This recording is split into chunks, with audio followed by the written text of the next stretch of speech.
অনির্বাচিত সরকারের সময় আসলে কোনো ব্যবসায়ী গোষ্ঠী আসলে বিনিয়োগ করবে কিনা, সেই বাস্তবতা আসলে আছে কিনা, এবং শুধুমাত্র নির্বাচিত সরকার হলেই কি বিনিয়োগ হবে কিনা।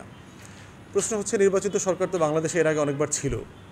নির্বাচিত সরকার সময় কি আমাদের বিনিয়োগে একেবারে ভরে গেছে, একেবারে নদী নালায় সব শুধু বিনিয়োগে বিনিয়োগে মানে সুজলা সফলা শস্য শ্যামলা হয়ে গেছে? না, হয়নি তো। দ্বিতীয়ত হচ্ছে, আওয়ামী লীগের সময় নির্বাচিত অনির্বাচিত দুইটা সময় ছিল, কই বিনিয়োগ তো আসে নাই। এখন প্রশ্ন হচ্ছে যে বিনিয়োগ আবার একদলীয় সরকারের যেসব দেশে আছে এইসব দেশেও কিন্তু বিনিয়োগ হয়। চায়নাতে মানুষ বিনিয়োগ করছে না? চায়নাতে গণতন্ত্র নাই, চায়নাতে নির্বাচিত সরকার নাই, তাহলে চায়নায় কেন মানুষ বিনিয়োগ করছে? চায়নায় কেন ব্যবসায়ীরা যাচ্ছে? তাহলে মাথায় রাখতে হবে যে ব্যবসায়ীরা, বিনিয়োগকারীরা যেটা চিন্তা করে সেটা হচ্ছে আসলে আমার মুনাফা করার বাস্তবতা আছে কিনা।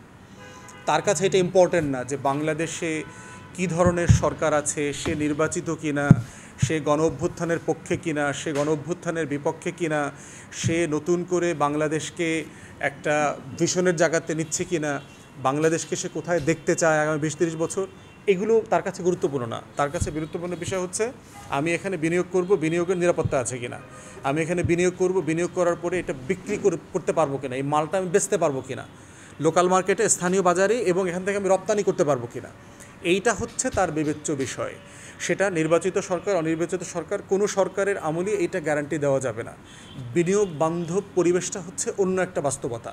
এটা নির্বাচিত সরকারের সময় থাকতে পারে, অনির্বাচিত সরকারের সময় থাকতে পারে।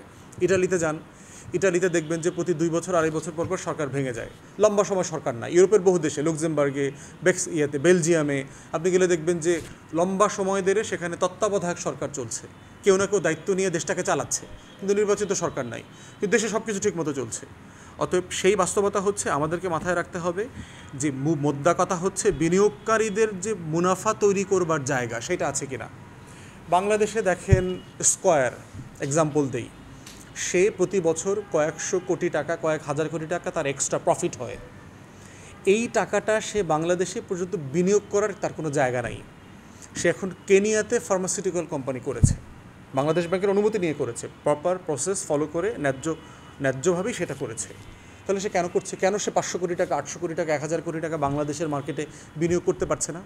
কারণ বিনিয়োগ করবার কোনো জায়গা নাই, বিনিয়োগ করবার মতো নিরাপত্তা নাই। বিনিয়োগ করলে পরে তার যে পুঁজি এবং মুনাফা ফিরে আসবে তার কোনো নিশ্চয়তা নাই। অতএব সেই বাস্তবতাটা আমাদেরকে মাথায় রাখতে হবে যে আসলে সেইটা আমরা তৈরি করতে পারছি কিনা। তা না হলে যেটা হবে, বিদেশি বিনিয়োগকারী তো দূরের কথা, আপনি দেশি বিনিয়োগকারীদের কি পাবেন না কয়দিন পরে। এই রিয়েলিটিটাকে আমাদেরকে মাথায় রেখে আমরা যে চ্যালেঞ্জগুলোর কথা বললাম সেগুলো আমাদেরকে দেখতে হবে যে কিভাবে আমরা সেই বিনিয়োগের পরিবেশ তৈরি করতে পারি, আস্থা তৈরি করতে পারি। এবং বাংলাদেশে বিনিয়োগের জায়গা দেখেন যে বাংলাদেশে এখন চিরামুড়ি পর্যন্ত বিগ কোম্পানিগুলো দেখবেন, প্রাণ, রহিম আফরোজ, তারা চিরামুড়িটা পর্যন্ত প্যাকেট করে বিক্রি করছে। চিরামুড়িটা কেন ব্যবসাতে নিয়ে আসবে সে এই ফরম্যাটে? চিরামুড়ির ব্যবসা তো অন্য একটা জেনারেশন, অন্য একটা টাইপের লোকরা করে, হকাররা করে, ফেরিওয়ালারা করে, টং দোকানে করে। তাহলে কর্পোরেটরা কেন করছে? কর্পোরেটরা করছে 2 কারণে। কারণ এই বড় বড় ব্যবসায়ীদের আসলে ব্যবসা করার মতো আর কোনো জায়গা নাই, ক্ষেত্র নাই। এখন সে চিরামুড়িতে হাত দিছে। ক্ষতি যেটা হচ্ছে, প্রান্তিক যে ব্যবসায়ীরা আছে যারা গ্রামে গঞ্জে ছোটোখাটো ব্যবসা করে খাইতো, এগুলোকে কেন্দ্র করে তারা আসলে ক্ষতিগ্রস্ত হচ্ছে। তারা আসলে বোধ করছে যে আসলে আমরা বেকার হয়ে গেছি। যেভাবে ধরেন তাঁত, গার্মেন্টস হওয়ার পরে যেটা হয়েছে, তাঁত শিল্পীরা বেকার হয়ে গেছে, এই বড় বড় দর্জিরা তাদের ব্যবসা খেয়ে ফেলেছে। তো সেই জায়গাতে আমরা বোধ করছি যে ব্যবসার এবং বিনিয়োগের নিজস্ব সম্ভাবনা, প্রস্তুতি, চ্যালেঞ্জকে নিজস্ব মানদণ্ডে অ্যাড্রেস করতে হবে। এটা নির্বাচিত অনির্বাচিত সরকারের কোনো বাস্তবতা নাই।